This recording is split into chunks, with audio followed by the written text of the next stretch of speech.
Hello, everyone, and welcome to the Riverfront. This is episode number 445 of the world's most dangerous podcast, where we discuss the Cincinnati Reds and occasionally Luis Quinones. I'm your host, Chad Dotson. With me this week, once again, my guy, Nate Dotson. How are you, Nate? Chad, I am spectacular. It's a beautiful day here in Central Virginia, where I currently am. But I say currently because I'm going to be somewhere else tomorrow, along with you, in the great city of Austin, Texas, where we will be celebrating what? My bachelor party. My birthday. Oh, yeah. Your bachelor party. Both. It's a combined event. No, I'm excited about it, and so you may have noticed this. The show is in your feeds a day early, and that's why we had to adjust because we gotta get Nate batched up or something. Yeah. I don't know. And so anyway, before we go much further, we're here to talk about the Reds, but I do want to mention a couple things really quickly. If you're watching on YouTube, hit that like button, smash the subscribe button. If you're listening to the audio version, why not subscribe? Why not subscribe and you get to listen to my wonderful, gorgeous accent every single week, just delivered automatically to your phone. I mean, it's like the perfect crime. We're everywhere you find podcasts. We're at Apple Podcasts, Spotify, Google Podcasts, Amazon Music, everywhere. Well, I don't care. If you can name the place, we're there. And one last quick thing, this show would not be possible without the support of our Patreon family at patreon.com/riverfrontcincy. So if you want to, help keep the ship afloat, come on and join us if you want. This free show is going to be in the feeds every single week, but there's some goodies over at the Patreon feed as well. So anyway, Nate, let's talk about the Cincinnati Reds this week. For the Reds, there have been better weeks, I guess. The Reds had a 5-game series with the hated St. Louis Cardinals, and of course they won a couple of those, but lost the 3 in the middle. And then one game so far as we record this on Tuesday night, one game against the Boston Red Sox, and the Reds lost that for their 90th loss of the season.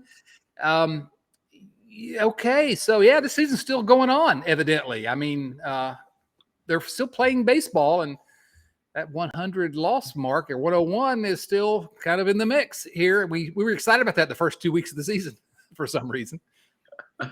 It's in play. I think I would need 11 to go or something like that. 11 out of 14 to tie the record. Come on, guys. You can do this. I don't know. We're still playing baseball. We're still Reds fans. And we're still here talking about it. It's not been particularly exciting, but losing to the Cards always stinks. But there was at least one good game in the mix there, and that was Hunter Greene making his comeback on Saturday. Man, my guy was electric. He just dropped it in 6 innings. No earned runs, no walks, 11 strikeouts. Because that's what Reds rookies do. They just wake up and get 11 strikeouts. I've almost never seen anything like it. 11 strikeouts, no walks. Yeah. That's exactly what Nick Lodolo had done in his 2 previous starts. Yeah, broke his own record of most pitches, 101 or 100 miles an hour or higher. Most strikeouts on pitches, 100 or higher. Had one at 102.6 or 102.7 something. Just we raved about Hunter Greene all year, and maybe he just needed a little rest. I don't know what the deal is there, but man, that's as good as he's looked. Maybe he's feeling the pressure from Nick Lodolo. We called Nick Lodolo an ace last week. Maybe he's feeling the pressure from Nick Lodolo. I don't mind those two battling it out for supremacy in the Reds rotation. Yeah, for the next 10 or 15 years, it'd be great. I think Hunter was really excited because he was getting ready to get reconnected with his good buddy Tommy Pham. That did happen. If you all may have seen some of the video of Tommy Pham talking to Reds players and personnel on the mound or near the mound pregame. Okay, Tommy Pham. Well, yeah, the Reds players evidently still like him. He was bragging that he beat Joe Kunal in fantasy football this week to go 2-0. And I'm just not sure that Tommy Pham should be bringing up fantasy football, but he has very little understanding. But welcome back, Tommy Pham, I guess, whatever. Yeah, it seemed like there was a lot of hugs and hand pounds going around. Nick Lodolo took them out in that game, and he wasn't his sharpest, but still got 7 strikeouts in 5 innings. I mean, it's unreal what these guys are doing. Yeah, no, I mean, the things we kind of early in the year when the season was lost, and what are the things you're looking for this season? And that was one of the things we constantly talk about. Oh, these young guys, how are they going to develop? And there've been some injury issues, which that's going to happen. But by and large, all we've seen from those two and another one we're going to talk about in a moment is just the chart trends upwards with all of them. And so, would you have liked to see all of them win 20 games and have an ERA of 1.5? Yeah, of course. But I don't know that there's much they could have done this year that could make me more excited than I already am for what we have the next 2 years or next year, and then the next few years after that, hopefully, until they move to Seattle. I don't know. I'm terribly excited. That's what I'm trying to say here. Yeah, well, we should have probably 6 reasons to really tune in this last 2 weeks. A fun stat that I saw, stat lines in each of their last 5 starts. This was before the current Red Sox series. Nick Lodolo, 3.31 ERA, 32 2/3 innings, striking out 41 and walking 4. Hunter Greene, 29 1/3 innings, 2.15 ERA, 40 Ks, 8 walks. And Graham Ashcraft, the one we have not mentioned yet, my man, my bro, president of his fan club. Can't marry my sister, but you can come hang out with us at family reunions and stuff. 2.67 ERA, 33 2/3 innings with 24 Ks and 8 walks. Yeah, what else could you ask for? Unfortunately, the rest of the product stinks, but we're having fun still, right? Right. Well, what more? we're trying. What more could you ask for? Luis Castillo, Tyler Mahle, Sonny Gray. That's what more could you ask for from those 3 guys? Absolutely, 100%. And you did mention Graham Ashcraft. Graham Ashcraft did a rehab start this week for Louisville and did not do well at all. Not great.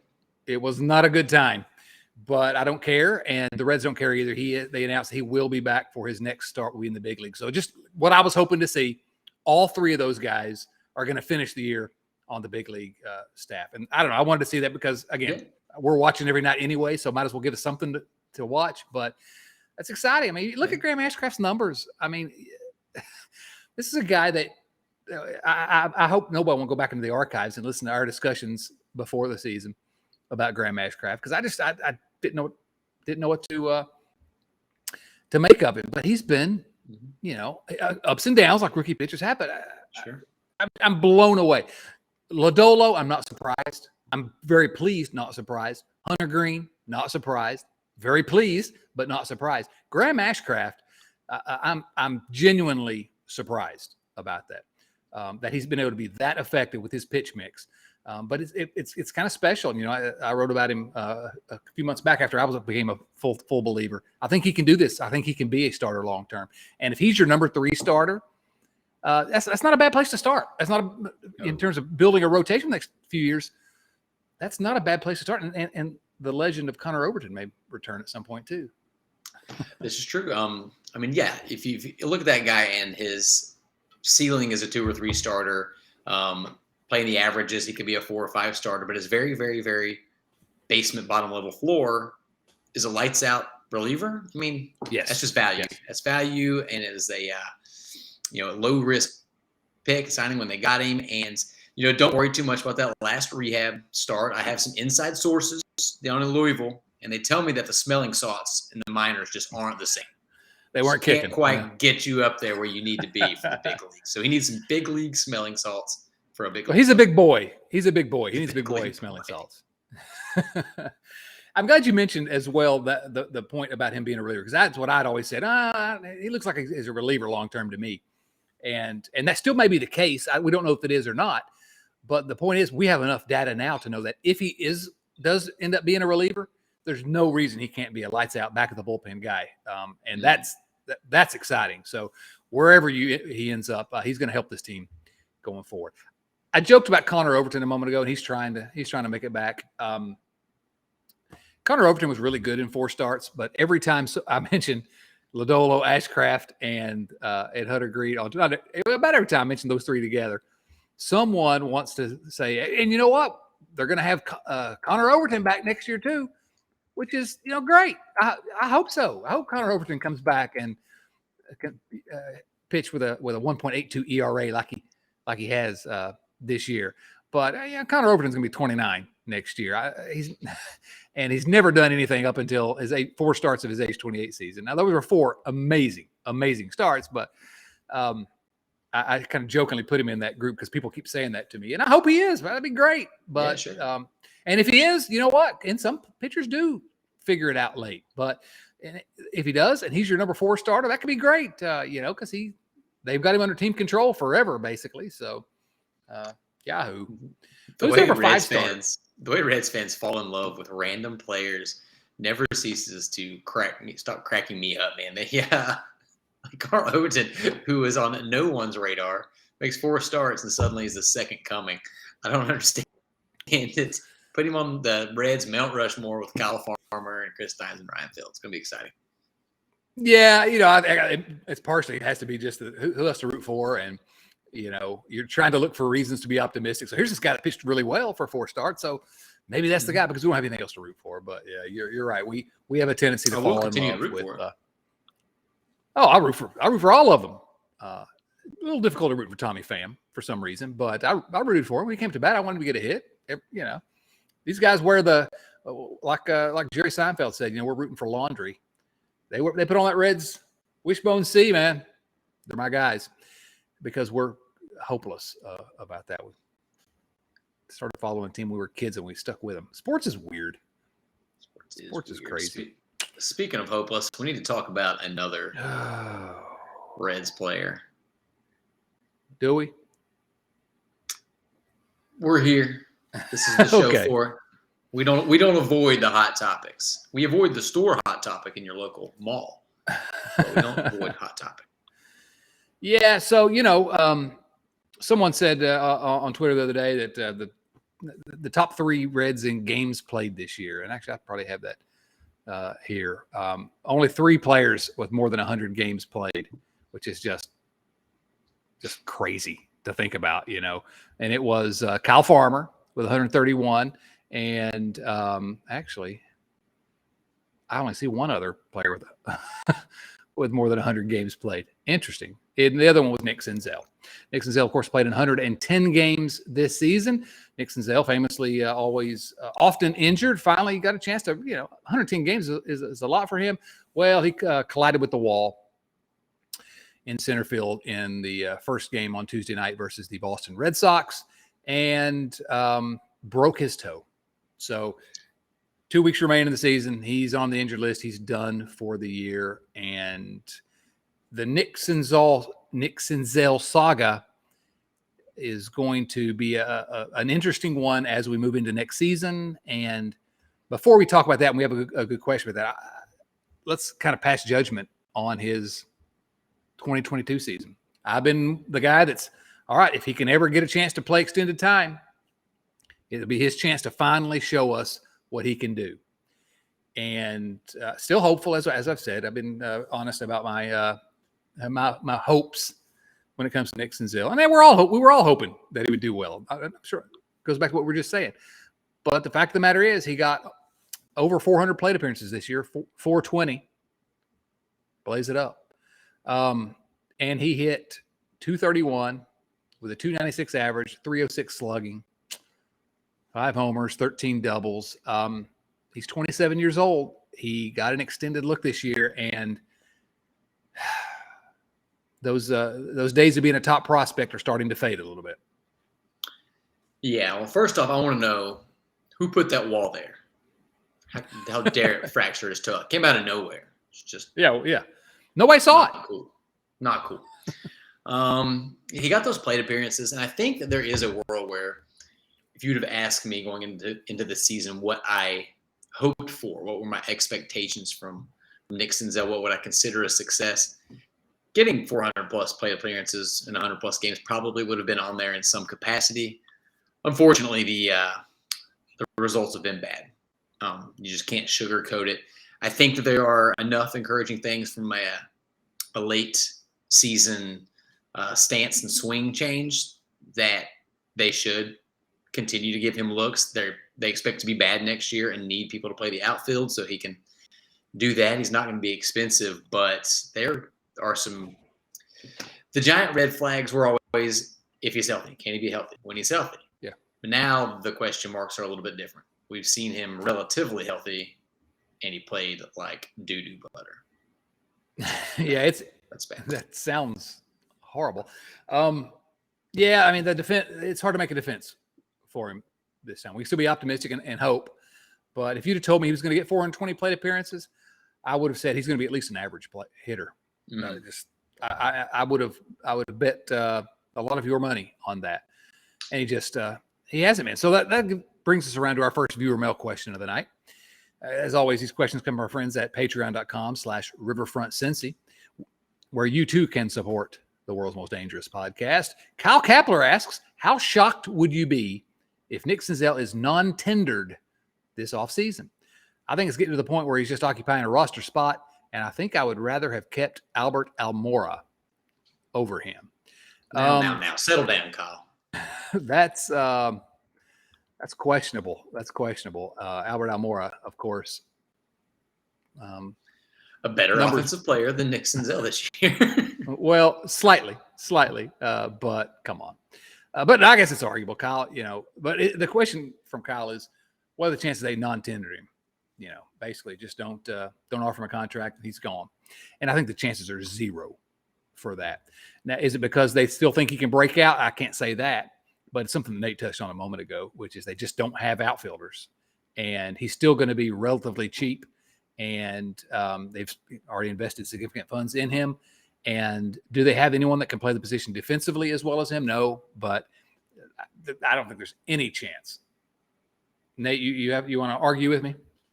I agree with your point entirely. The only thing I was going to argue with is whether or not they have someone that could play defense as well as he can, and that's the guy that got called up to replace him on the injured list. We should get to that in a minute.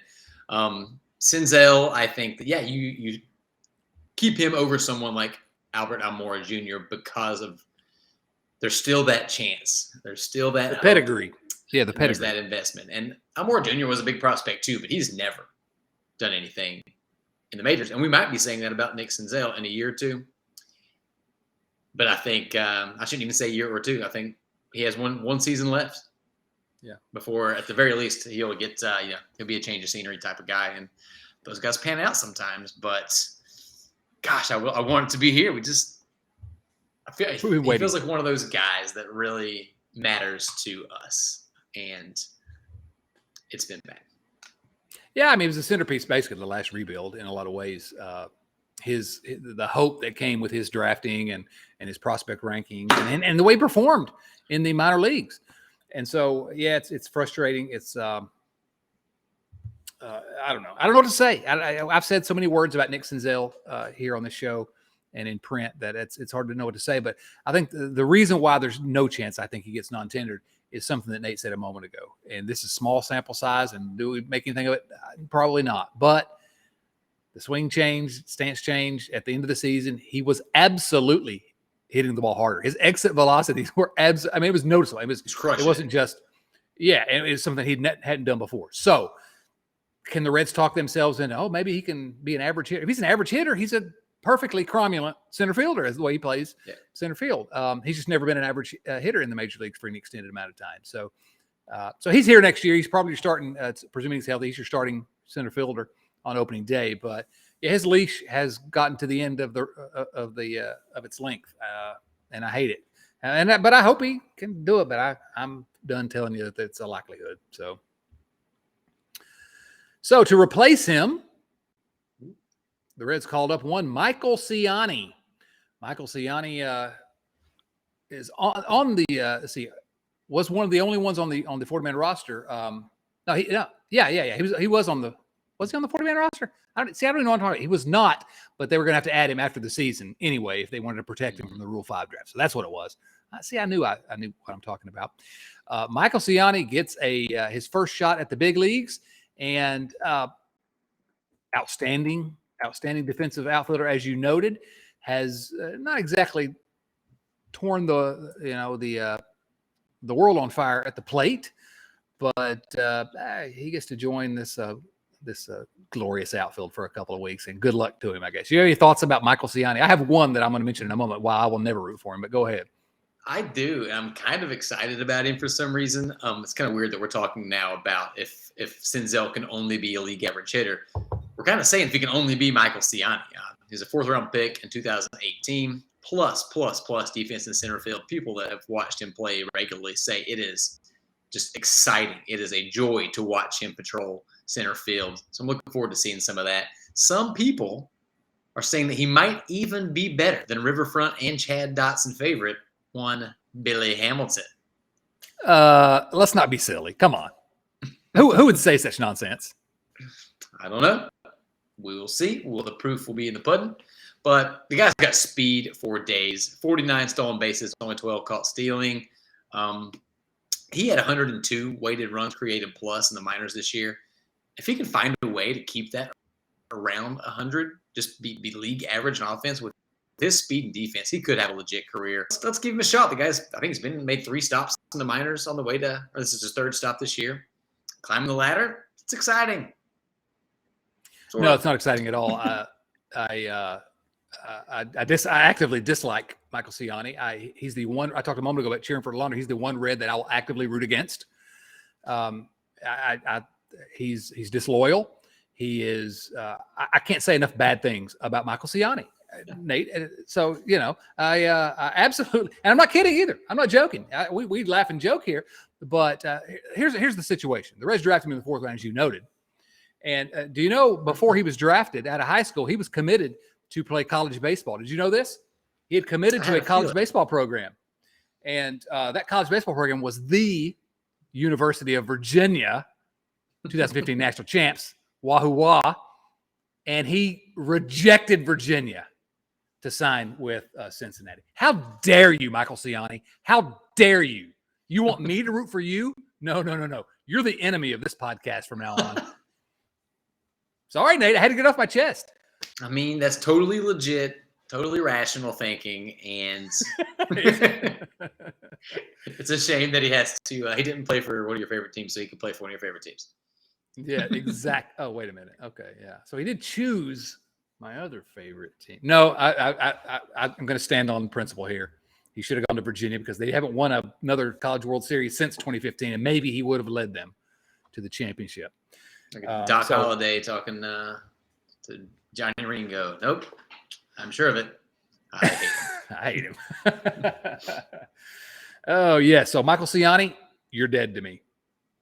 Good luck to you, but actually not good luck to you. Bad luck to you.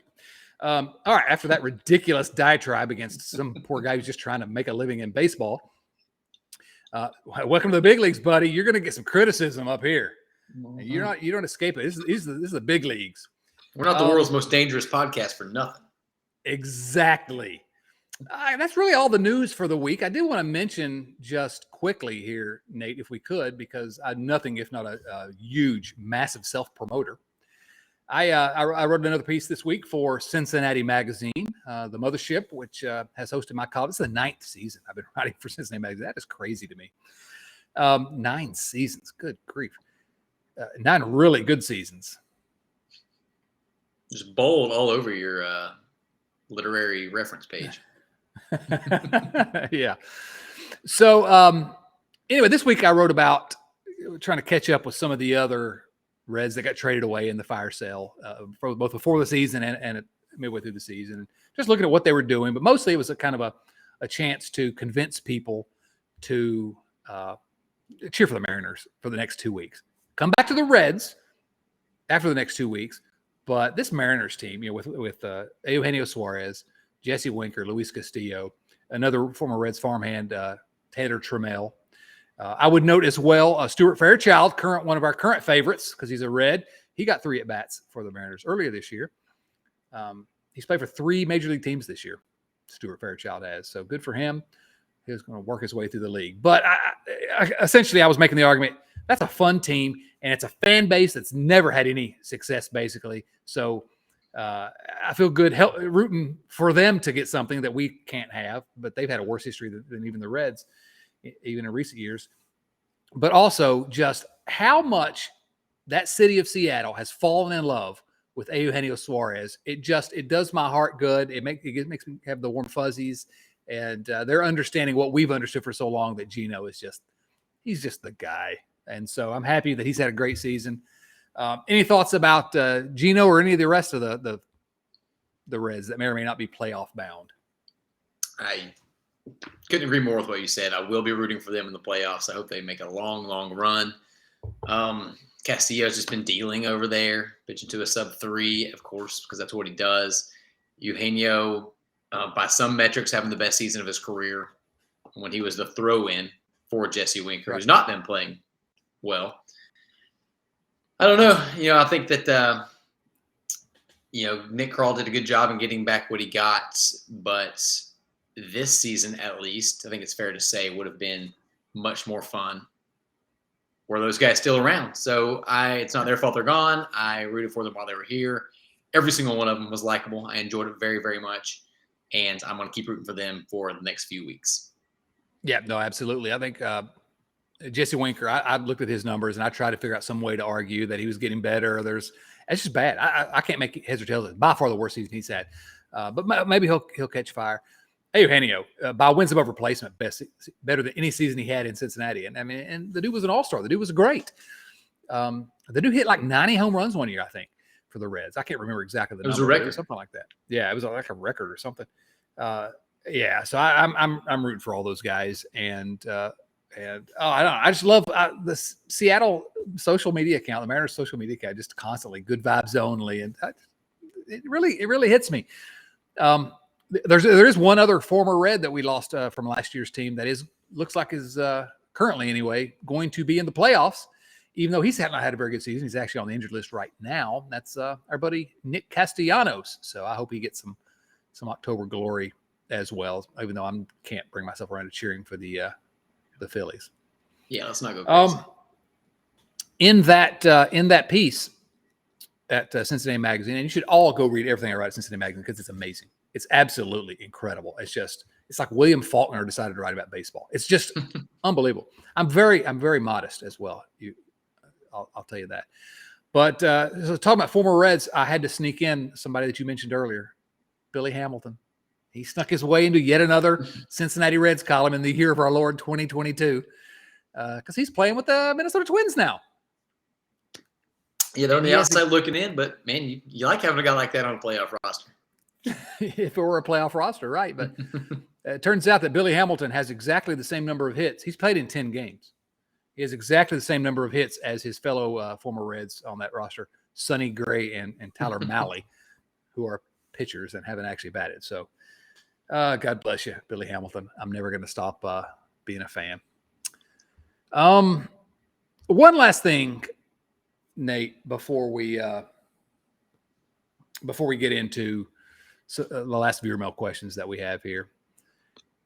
I'm insane. I do the stupid podcast. I write that column, and I also have a newsletter about the Reds. That's called The River. It was named The Riverfront before this show was named that. And this week, if you're subscribed at chaddotson.substack.com, because again, I'm self-promoting, what I wrote about was the most likable Red. And the only reason I mentioned that is, well, there's two reasons. One is to promote myself because, go subscribe to my free newsletter. I write words. You should want to read them. But the most, you said earlier, Luis Castillo, Eugenio Suarez, Jesse Winker, all just incredibly likable. I mean, I can't say a bad thing about any of those guys. I really, truly enjoyed rooting for them. The anti-Tommy fans. So I talk about the most likable Reds of my lifetime. And it was prompted by on Twitter, I said Suarez might be the most likable Red of my lifetime. So people kind of came back at me. And there were some other good ones. Sean Casey is the one that was mentioned by more people than anyone else. Yeah, absolutely. Who else do we have? Todd Frazier. Todd Frazier blocked everyone in Redsland on Twitter on his way out the door, but he was a likable guy when he was here. I enjoyed that guy. Votto, Barry Larkin, Brian Pena was one that I wanted to see what people thought because I put him in there. He was way more likable than people realize. But is there anyone that I missed there? Who comes to your mind when you think most likable Red of your lifetime? Is it someone other than those names that I mentioned? Well, Sean Casey is the one that pops up first.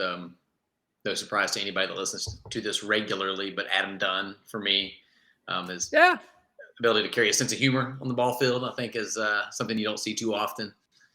But no, I mean, Gino, that's like, I think that's the triumvirate for me. The three that just bring a smile to your face for reasons that aren't just baseball. Yeah, Gino's just, man, it hurt so bad when he was struggling the last year and a half, because, and we'd say this on the show all the time, you remember, but I hate saying it because he's such a nice guy and I want him to do well. You know, I really root for him. I can't believe I didn't mention Adam Dunn in my piece. What was I thinking? You're on probation. I wax poetic about Dunn forever. And you're not allowed to write for the next 3 days. That's your punishment. Oh, yes. Well, I will guarantee you that I will serve that punishment. I'm not going to appeal that one to the league office. All right. You want to answer some viewer mail questions, Nate? Let's rock and roll. The first comes from, again, as I said, these come from our friends at patreon.com/riverfrontcincy, the family. First is from Rex Scott. Now, let me just preface these questions, because when I sent the call out for questions at Patreon, I said, you know, if you want to, let me see my exact wording. I'll tell you all a little peek behind the scenes of Patreon. Do you have questions? We'll try to answer them. If they're related to the epic Red Sox 1975 World Series, even better. And of course, I don't know. I was afraid we weren't going to have enough to talk about. That's one this week. That's one reason for that. The second part is that the Reds are playing the Red Sox. So that's why some of these may be 10 Red Sox. It's also because the Reds evidently had some kind of a poll or something about what they were going to put on the field, what the logo they were going to put on the field. And the vote was overwhelming. It was the 1975 Reds logo that they put in center field in the grass, you know. And our buddy Chris Garber had a great comment on it. He's like, oh, finally, the Big Red Machine starts to get a little bit of, publicity here in town, you know, something like that. So we're going to talk a little bit about that. Rex Scott, appreciate the question, or appreciate the ask for 1975 series questions, especially since most of the other patrons weren't around to watch that epic. I was, but I missed some of the most memorable moments thanks to my dictatorial mom. Oh no, Rex slamming his mom on the show here. She was pretty strict about bedtimes and sent me off to the sack before Game 6 ended. I missed all the late inning action and what might have been the greatest series game of all time. She partially made up for it by saying I could watch all of Game 7 no matter how late it went. Is it acceptable to forgive her yet? I've always suspected her deeper motives because she grew up in Southern Illinois and is a lifelong Cardinals fan. Oh, no. So this may have to be a forever grudge. Nate, is it acceptable for Rex to forgive his mother yet? Rex, I think you need to quit being so selfish. Your mom wanted you to go to bed. She wanted you. She valued sleep and recovery and all the benefits that go along with that. She let you stay up as late as necessary for Game 7, for that World Series Game 7 win that you watched. And you think your mom is selfish? My mom hadn't even given birth to me yet. You want to talk about selfish? She waited 10 years. She timed it just so I would miss that one entirely and all of the other World Series in the past, and also not be old enough to remember the next one. So if you think your mom is selfish, Rex, let me tell you about mom. End rant. Okay. Thank you. I appreciate that. That was pretty selfish of your mother. I got to say, she has some other really, really great qualities and an entirely lovable woman, but that's pretty selfish of her. Rex, come on. It's your mom. Forgive her. Oh, wait, hold on a second. I forgot. I was just been told from the home office. I was just reminded that she is a Cardinals fan. So you know what? Tell her to take a hike. Cut her off entirely. That's unacceptable. Completely unacceptable. Here's since Nate, I'm going to mention the mother you talked about. This is not just mother, but it's mother and father. But they knew that the worst thing they could do to punish me.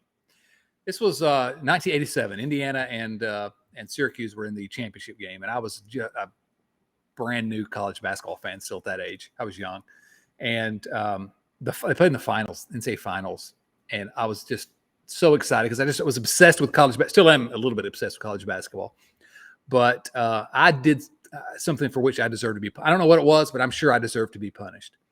And that was the punishment I got, was that I could not watch the NCAA championship game. And I was heartbroken. I mean, I was genuinely heartbroken. And they felt bad enough that they relented and let me watch the second half. Now, what can be said now is it's quite possible that young Chad found a place in the home where I could see down the hallway and see the television screen and watch that first half. And then I might have been watching it anyway when I was supposed to be in my room punished. But anyway, so since we're talking parents, Nate, I know you've got fantastic parents, and so we need to just give them a shout out. But Rex, because none of your parents are Cardinals fans. It's true. Outrageous. Completely outrageous, Rex. How dare she? Although, Nate, you make a good point about how selfish your own mother is. I like her, but that's selfish. All right, Seth Shaner has the next question. Here's Seth's question. In a chapter of my time-traveling book about baseball, parentheses, publishers wanted, time-traveling book about baseball. Man, I want to go on Audible and grab that one. My son and I witnessed Game 6 and Game 7 of the 1975 World Series. Not only that, but we were near the team bus when Pete Rose, maybe, told a bewildered Sparky Anderson that not only was Game 6 the greatest game ever, but that he was sure they would win Game 7. Sparky, possibly, was beside himself with anguish, having lost 2 World Series to that point and seeing another possibly taken from him. How would you have reacted in that moment, having seen Fisk wave it fair, like Pete or like Sparky? Now, a couple things here.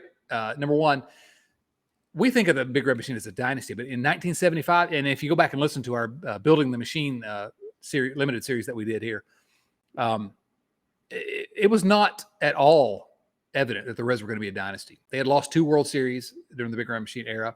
They had also had one other year where they were amazing and lost in the National Championship Series to the Mets. And, you know, after Game 6, if they lose another one, all of a sudden it becomes maybe Sparky's job is in danger. It looks like they're underachieving. And so how would I have reacted in that moment, having seen Fisk wave it fair? Like Pete, greatest game we ever played, but I'm definitely going to win Game 7, or like Sparky, anguished over possibly losing another one. Nate, I guess I've kind of vamped a little bit here for a long enough time to give you an opportunity. Is there anything you want to say before I tell you my answer? It depends on how old I was. If I was, teenager or younger, I might have cried after Game 6. If I was in my 20s, I would probably I would have been in my cups a little bit and may have been very unpleasant to be around. My current age, I would stew in a way that would make myself disappointed in myself for caring so much. But to react like Pete Rose did in that moment, I think is one of the coolest little anecdotes. How about you? It is, say what you want about Pete Rose, and people will say what they want. But yeah, that's always been one of my favorite anecdotes. That while he was playing, he understood that it was a great game. I guess my answer is this: I would not have been there beside the bus to answer that question or to have that discussion, Seth, because I wouldn't have been at the game. I would have, I'd have left, and I told my buddies, I got to go see about a girl, and missed the game. Now, bonus points if anyone knows what that's a reference to. Nate, do you know what that's a reference to? Was that a Freddie Prinze Jr. movie? You know that I'm a connoisseur of Freddie Prinze Jr. movies. No, that's from Good Will Hunting.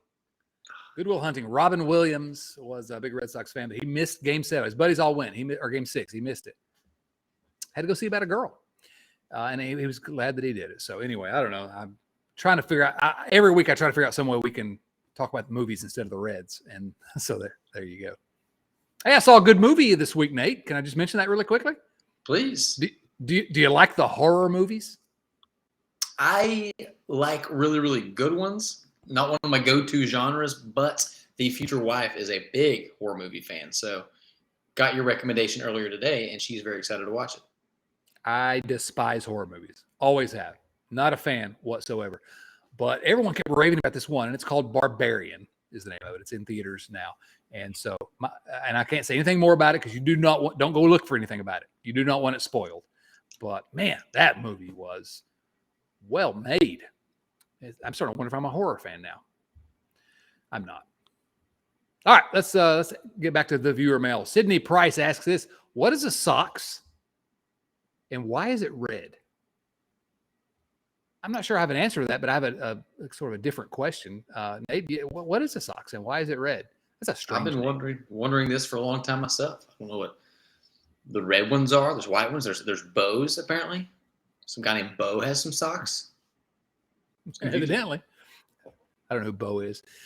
So my question is this: what if the Reds had never changed from the red stockings? What if they just stayed the red stockings? And so the 1975 World Series would have been the red stockings versus the red socks. Would it be the only leg wear on leg wear World Series in history? Oh, leg wear. Listen, let me just make clear.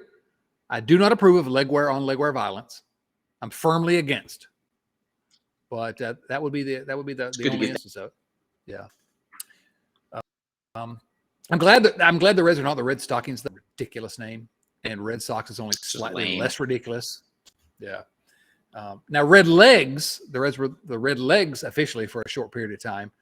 I'd be okay with that for whatever reason. I think that's fantastic. But maybe it's because I started a site back in 2005 called Red Leg Nation. Maybe I'm biased. All right. Question next comes from Joey Gaditza. Joey says, hey, guys, I watched some old clips of Louis Tiant's delivery off the mound, which the Reds argued was a balk. In today's game, would umpires consider such a delivery a balk? Thoughts?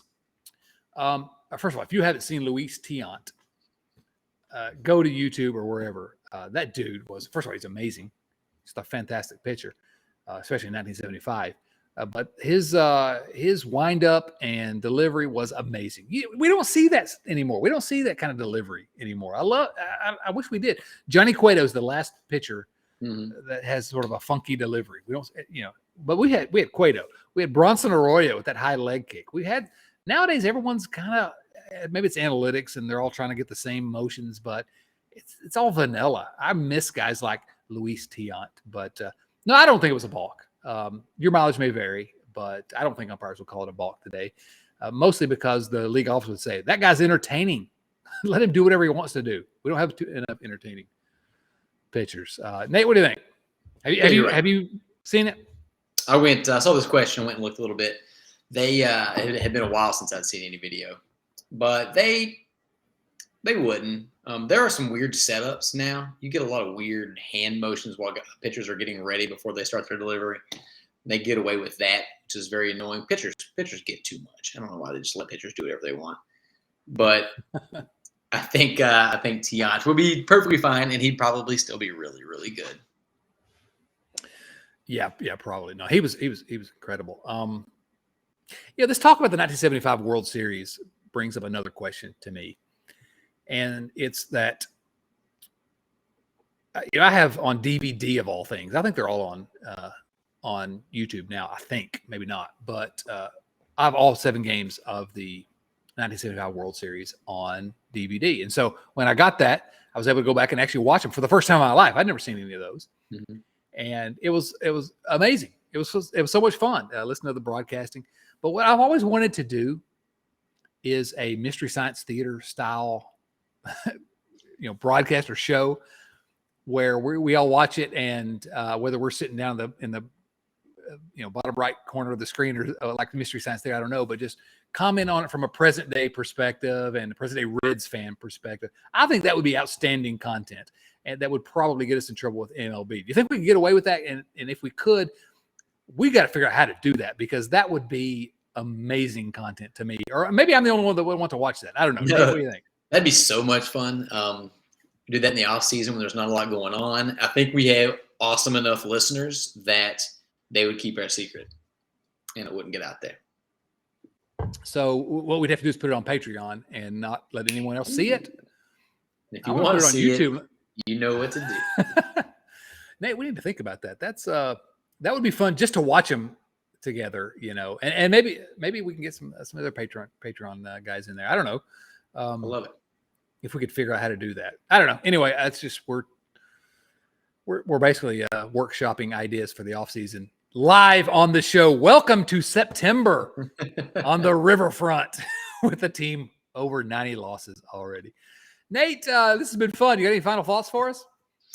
No, tune in to the young guys for the next couple of weeks and go former Reds in the playoffs. And I don't know.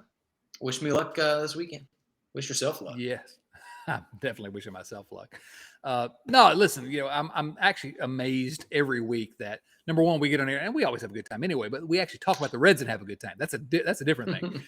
But I come away from these every week. We're like, you know what? I still have fun talking about this team. That's why we're still doing it after 445 episodes. My goodness. And I'm still gratified and amazed that this is what the Reds mean to this community.